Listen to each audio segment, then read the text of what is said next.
Starting with foreign investment, FII, FDI, हमारी India की policy क्या है with a neighbouring country China. Very very important lecture with national and international perspective. सबसे पहले हम लोग क्या क्या कवर करने जा रहे हैं फॉरेन इन्वेस्टमेंट FDI में। Introduction, routes to attract FDI, FDI is foreign direct investment, caps in India's FDI policy, merits of FDI, demerits of FDI, India's FDI policy towards foreign e-commerce companies, FDI policy towards China, FDI policy for multi-brand retail, double taxation avoidance agreements and role of tax haven countries, measures adopted since 1991 to promote FDI. ठीक है, चलिए. It means that a foreign company, generally a multinational company, may invest in a country, say India, with the object of staying with the country for a long period. मतलब India में सिर्फ पैसा ला के भागना नहीं है, वहाँ पे इंडिया में रहना है, कुछ काम करना है. And engaging itself in manufacturing of some product. Manufacturing कैसी होगी? बड़ी बड़ी फैक्ट्रियाँ लगेगी, है ना. लैंड, लेबर, कैपिटल, मतलब कैश फ्लो इंडिया में आएगा, इन्वेस्टमेंट आएगी. Consumer goods, automobiles, two wheelers and a host of other products. Providing some service ensures banking, telecom, courier, shipping etcetera. Banking वाली चीज़ हमने देख ली है लास्ट लेक्चर्स में. और engaging itself in construction of infrastructure जैसे roads, highways, ports, airports. Hence, foreign direct investment (FDI) is the best form of foreign capital because it has enormous contribution in expanding and strengthening a country's manufacturing sector, sources network as well as infrastructural development. मतलब हमने अभी तक क्या देखा? FDI या तो manufacturing के लिए इंडस्ट्री लगा रही है या सर्विसेज प्रोवाइड कर रही है, तो डे टू डे लाइफ हमारी अच्छी हो रही, बैंकिंग सिस्टम अच्छा हो रहा है ना. या तो इंफ्रास्ट्रक्चर बना रही, रोड्स, हाईवेज, वो कि डायरेक्टली हेल्प कर रही, लॉजिस्टिक्स, है ना. Prominent examples of FDI in the manufacturing sector in India are Maruti Suzuki, Hero Honda, Hindustan Unilever, Colgate-Palmolive, Procter and Gamble. In the services sector, prominent examples are ICICI Prudential, Bajaj Alliance, Tata AIG, few other in insurance sectors. Tata Singapore Airlines in aviation sector, Tata Starbucks in F&B sector. And a major shareholding in India is private sector bank like HDFC, ICICI and few others. मतलब investors हैं इसमें, foreign direct investment भी है Indian companies में. Prominent example in infrastructural or construction of airports, smart cities, highways etcetera in India. Thus there is hardly any sector in India which FDI does not have a significant presence. मतलब कोई बहुत कम ही ऐसा sector होगा जिसमें शायद ही existence हो, मतलब सब में है most probably. Okay, most countries which are called advance countries today have a major role of FDI in their initial years of development. Even at present, America attracts the highest FDI, followed by China. There is no better form of foreign capital than FDI because it does not involve any quid pro quo. क्या मतलब? Favor granted in return on the part of recipient nation. जैसे नोएडा का airport made by Swiss company, है ना. FPI, foreign portfolio investment. ये made by है कि being made by, check करिएगा. Foreign portfolio investment. It means that foreign investment generally, foreign institutional investors may invest in a country's stock market. अब देखिए, अब आप बोलेंगे सर FDI में और FI में क्या डिफरेंस है? FPI में, FDI में क्या है? इंफ्रास्ट्रक्चर बना रहे हैं, रोड्स बना रहे हैं, सर्विसेज दे रहे हैं. FPI में क्या है? इंडियन स्टॉक मार्केट में इन्वेस्ट कर रहे हैं. समझ पा रहे हैं ना? By investing in shares, bonds, mutual funds and other instruments issued by Indian companies. Principal objective of such investment is to make capital gains in the stock market. If they find a country's stock market less attractive, they are having tendency to fly to other countries' stock market in search of quick capital gains. It is for this reason that unlike FDI, which is long-term in nature, FPI is essentially short-term and popularly called hot money या fly-by-night money. In India, FPI was for the first time permitted in 1993. As per Government of India's policy, it is only foreign institutional investors which are permitted to invest in the Indian stock market. ठीक है. FII, foreign institutional investors. It comprises a hybrid mix of foreign institution like foreign mutual funds, pension funds, insurance companies, sovereign wealth fund, investment bankers, wealth management companies, investment trust, charitable organization, hedge funds and such other FII, which have to be registered themselves with SEBI before they are allowed to invest in the Indian stock market. ठीक है, एक बार इसको जल्दी से पढ़िए, then we'll move on.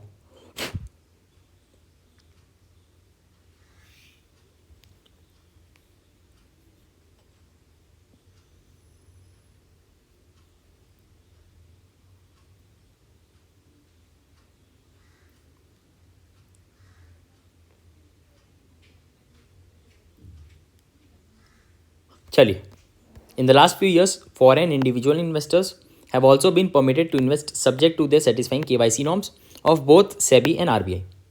It is well known that sentiments of Indian stock market are predominantly determined by FII. मतलब sentiment FII लोग define कर रहे हैं. Foreign direct investment routes to attract FDI. अब एफडीआई आ कैसे सकती है इंडिया में? There are 3 routes to attract. Automatic government approval route from non resident Indians. ठीक है, automatic. This route implies that a foreign company wishing to invest in India is not required to obtain prior approval of any agency in India. मतलब आप आओ start करो काम. It can straight away bring its initial capital, which is wants to invest in India, and it has only to inform RBI within 15 days of bringing the capital in India. The government of India notifies from time to time all those sectors जहाँ पे foreign company can invest under automatic route. मतलब government of India समय समय पर बताती है कि आप किस सेक्टर में ऑटोमेटिक रूट से आ सकते हैं. This information can be access by foreign company to decide in which sector it wants to invest under automatic route. In the last few years more and more sectors have been brought under the automatic route, keeping in view ease of doing business in India. At present, more than 90% of total FDI in India comes through automatic route. ठीक है. Government approval route. This route implies that a foreign company wishing to invest in India has to seek prior approval before it can invest in India. Automatic में direct आ जाओ, government approval में government से approve लेके आओ. This approval was granted since 1992 by an apex board set up in 1992 called FIPB, Foreign Investment Promotion Board. But ये हट चुका है. अब आपको जिस मिनिस्ट्री से रिलेटेड काम है उस मिनिस्ट्री में जाके अप्रूवल लेना पड़ेगा. Done.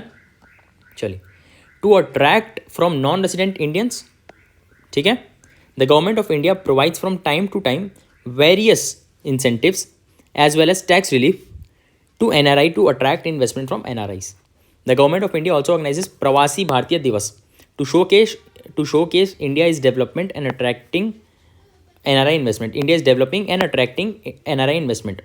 However, investment from NRI has not been significant, particularly compared with China, क्योंकि चाइना में 1/3 ऑफ टोटल FDI आता है NRI से. FDI caps. अब देखो कैप्स का क्या मतलब है. हर कंट्री के पास कुछ कैप रहता है कि आप इतना ही आ सकते हो. आप 50% रहोगे, MNC 50% रहेंगे, इंडियन पार्टनर, ऐसा कुछ. FDI caps implies percentage shareholding of a foreign company in total share capital of a joint sector enterprise in India. For example, when we say that FDI cap in insurance sector in India is 74%, it implies that 74% of total share capital of an insurance company India can belong to foreign company. समझ में आया? कितना percentage share holding रहेगा बस उसको cap बोलते हैं. Very easy. FDI caps in India range from 10%, 20%, 24%, 26%. 40%, 49%, 51%, 74% and 100%. जैसे GST में क्या है 18%, दिस दैट है ना, वैसी है. 100% FDI cap in India is permitted in sectors like infrastructure, as there is scarcity of capital and investment in India for infrastructural development. FDI cap may be restricted up to 49% in sectors which are considered sensitive from point of view of country's defense and security, as well as protecting social interest. For example, FDI cap in public sector banks in India is restricted up to 20%, while in private sector banks, it is up to 70%. Similarly, in LIC, FDI cap restricted up to 10%. FDI cap are not static and can be raised or lowered depending upon prevailing economic and political condition. Also, FDI caps provide checks and balances in a country's FDI policy. It is important to understand that there can also be a mix of automatic route and government approval route in any sector. This implies that in a certain sector, Government of India may have FDI up to 49% under automatic route, but it can be raised up to 74% or even up to 100%. But the remaining FDI above 49% shall have to come through government approval route. इसका और समझते हैं मतलब. In other words, automatic route and two are not mutually exclusive in the sense that government approval route can follow automatic route but not vice versa. ठीक है, चलिए 2 minute का interval लीजिए, पानी पीजिए. Notes PDF available on Telegram channel. This is 1 word. ठीक है, आप लोग स्पेस करके लिखते हैं UPSC कॉन्फिडेंशियल, वैसे नहीं आएगा टेलीग्राम पे.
चले let's start.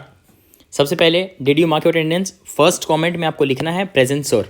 I will read every comment.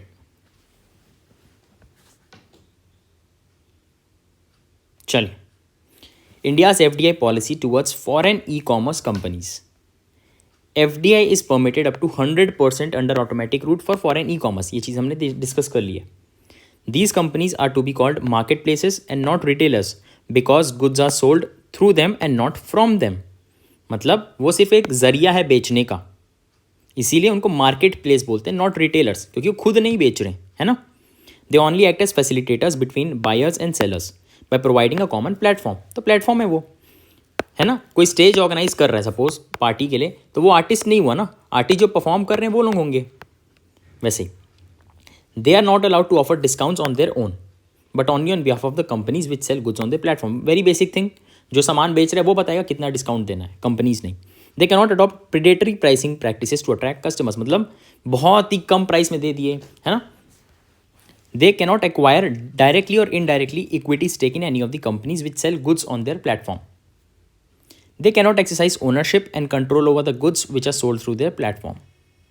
If a seller company were to sell more than 25% of its inventory through the platform of e-commerce company, this inventory shall be deemed to be controlled by foreign e-commerce company. 25% ज़्यादा inventory अगर आप उस e-commerce company के द्वारा बेच रहे हो तो सेलर कंपनी को e-commerce कंपनी के साथ अपना टाई अप करना पड़ेगा। These companies are subjected to equalization levy at 6%, ये टैक्सेशन में आपको पढ़ा दिया गया है। These companies are subjected to digital tax at 2%, ये चीज़ आपको टैक्सेशन में पढ़ा दिया गया है। अब FDI policy for China is different than others, क्यों? Government of India laid down a revised FDI policy towards China in April 2020 in backdrop of threat of hostile takeover of HDFC Bank by People's Bank of China। जैसे share price बहुत कम हो रहा था, peoples bank of China बहुत ज़्यादा उसका share ले रही थी। The government of India has issued 3 prompt standard operation guidelines to all ministries, जिसके द्वारा चाइनीज इन्वेस्टमेंट आएगी इंडिया में। जैसे large investments by Chinese companies shall be permitted only in sectors having minimal Indian presence as well as in sectors in which local companies do not have adequate capacities. जैसे कि mobile में Chinese investors and firms which are headquartered elsewhere but which are routing their investment through Hong Kong shall also get green light. Small investments by Chinese companies will also be considered in various sectors on a case-by-case basis. Case-by-case basis में उनको देखा जाएगा, फिर approve किया जाएगा। In all the above 3 cases, national security clause shall be mandatory. In other words, India's FDI policy towards China is no longer an open door policy. ये आपका हो गया मेंस के लिए conclusion. Also because any investments coming from China shall have to be routed through government approval route. Even if it is in sectors which are otherwise under automatic route, मतलब China के लिए automatic route बंद है, ये approval route होगा, ROUT corrected. Okay, FDI policy for multi brand retail. India's FDI policy with respect to multi brand retail is a restrictive policy under which FDI is permitted up to 51% under government approval route. This means that global retail giants like Walmart, Tesco, etc. can set up their shops only as joint venture. Over the years, there have been 2 major arguments against opening up this sector. It will deprive lakhs and lakhs of small neighborhood stores of their livelihood. As a result, it may lead to large-scale unemployment in this country. While these may be some substance in these arguments, it goes without saying that neighborhood retail store यानी कि जो आपके गली में रहते हैं ना stores, जहाँ पे आपका खाता चलता होगा, है ना, मैं आपको महीने के एंड में दूंगा, जैसे अब्दुल की दुकान, अब्दुल छोटे की दुकान, वैसा टाइप का, provide some inherent advantages to other customers so that they will continue to survive despite opening up of FDI in multi brand retail. As pointed out by a study conducted by Apex Consumer Organization called ICRIER, Indian Council for Research on International Economic Relations, advantages of neighborhood stores are proximity, convenient timings, catering to local tastes, selling goods on credit. The study also reveals that with a strong over 600 billion retail market in India, even if the stores are open, they may capture not more than 10 to 15% of retail market in the next 10 years. मतलब $600 billion की industry में भी वो लोग बस 10 से 15% ही capture कर सकते हैं. Also because nearly 60% of population lives in rural areas, तो वहाँ पे जो आपके गली में दुकान रहती है वो चलेगी ज़्यादा. On the other hand, study points out opening of this sector will bring several benefits to economy as a large, which may be as follows. अगर ये खुलेगा तो क्या क्या बेनिफिट्स होंगे? It will bring a precious foreign exchange, forex. It will benefit agriculture, particularly in terms of reducing agricultural waste, as global giant will have cold chain technology as well as resources to construct agricultural infrastructure like warehousing and a chain of cold storage technologies. Farmers will benefit also because more often these global retailers may directly deal with farmers without presence of middleman. मतलब कोई MNC आई जिसने बड़ा सारा store खोला, वो directly farmer से ले रही है, बीच में मिडिल मैन की ज़रूरत ही नहीं है. फार्मर को ज़्यादा पैसे मिल रहा है, इनको सस्ते में मिल रहा है एमएनसीज को. Win win for both. Consumers would have significant benefits as this global retailers confirm to global standards of hygiene and quality because their global reputation is always at stake. मतलब वो कभी गलती करने की चांसेस ही नहीं है. मतलब चांसेस हैं, मतलब वो गलती करेंगे नहीं. It will generate not only backward and forward linkage effects but also large scale employment opportunities. बड़े जगह में आप एक चीज़ बताइए ना, बड़े जगह में जब आप डेवलपमेंट से लेके, ठीक है, लैंड में काम से लेके पार्किंग स्लॉट, पहले चीज़ तो कंस्ट्रक्शन का काम, लोकल कॉन्ट्रैक्टर्स वर्कर्स उनको जॉब मिलनी है, उसके बाद डिलीवरी पर्सनल्स, है ना, कार बाइक लेंगे, पैसा आएगा, पैसा कैश फ्लो घूमेगा. It may also help in export promotion as they have global presence. Double taxation avoidance agreements and role of tax haven countries. नाम से समझ में आ रहा है, 2 बार टैक्स पे करने से बचना है. they are between two governments so that investors and companies are not subjected to double taxation, that is paying tax both in the country of origin as well as in the country of operation. For example, in India, such agreement with US, it implies that MNCs from US investing in India will have the option to pay tax either in US or in India. Main objective of such agreement is to attract investments. India signed first such agreement with Mauritius in 1982 and has at present such agreements with nearly 90 countries. Like India, many other countries also have such agreements with some of the countries which are popularly called tax haven. ठीक है,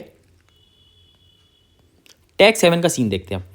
the OECD organisation for economic cooperation and development defines tax haven. क्या होती है, कैसे? It may have no substantial economic activity. It has zero or very low tax rate. Yes, zero or very less tax rate, 5% something. It has lack of transparency. It refuses to share information with other countries, जैसे कि Cayman Island, British Virginia, Hong Kong, Panama, Malta, Mauritius, Singapore, Cyprus and few others. These treaties have been in news particularly since 2008. Global market meltdown because MNCs have often abused these treaties by deliberately routing their investments through tax havens in order to avoid paying higher tax. This has led to enormous loss of tax revenues. Apart from using tax havens by way of setting up shell companies, the most significant decision taken at global level, फिर से ध्यान दीजिए, the most important decision taken at global level has been an agreement arrived at among 136 countries including India. अब इसको check करिएगा, अब तो ये और ज़्यादा हो गई होगी. To impose a global minimum corporate tax at 15% on MNCs. The Council of European Union has since issued a directive to impose such a tax as to end race to bottom by MNCs. Modalities of this tax is worked and by different countries so that they can finally implement it. मतलब पूरे दुनिया भर में ऐसा लगाया जा रहा है. अभी 136 कंट्रीज और ज़्यादा हो गई होंगी, एक बार अपडेट करिएगा अपने आप को. सिर्फ 15% तो मिनिमम देना ही पड़ेगा. जो पहले 0 दे रही थी, अब 15% देना पड़ेगा. FPI. Routes to attract FDI. What are participatory notes? What is Tobin tax? 3 routes to attract FPI: Global Depository Receipts, American Depository Receipts and FII. अब ये GDR, ADR क्या होता है देखते हैं. GDR is a global mechanism wherein Indian company is allowed to sell its shares in European markets subject to permission by SEBI in India. मतलब SEBI जो कि हमारा स्टॉक मार्केट का गार्जियन है, उससे परमिशन लेके यूरोपियन मार्केट्स में Indian company को आप सेल कर सकते हो शेयर्स को, as well as stock market regulator in European countries. मतलब वहाँ के भी स्टॉक मार्केट रेगुलेटर और सेबी से परमिशन लेके these shares may be sold through banks so to transfer the depository in the stock markets. अब ये चीज़ एक रिसीट देगी, जब आप ये ट्रांजेक्शन करोगे रिसीट मिलेगी, ठीक है, indicating value of shares sold by Indian company denominated in foreign currencies. इसको बोलते हैं GDR. वैसे ही अमेरिका में जो होगा उसको बोलेंगे American depository receipts. Same mechanism is applied to ADRs in terms of same mechanism. तीसरा है overseas offshore funds and corporate bodies. अब हमको देखना है what are participatory notes. P notes करके भी बहुत एग्जाम से पूछा गया है. Issued by FIIs to such foreign investors who wish to invest in Indian stock market but do not want to be registered with SEBI. मतलब एक सेबी से आप रजिस्टर्ड हो, ठीक है, FII. ये क्या करेगा, अपने बिहाफ में दूसरों को ट्रेड करने देगा, उसको बोलते हैं पार्टिसिपेटरी नोट्स, आप पार्टिसिपेट कर सकते हो।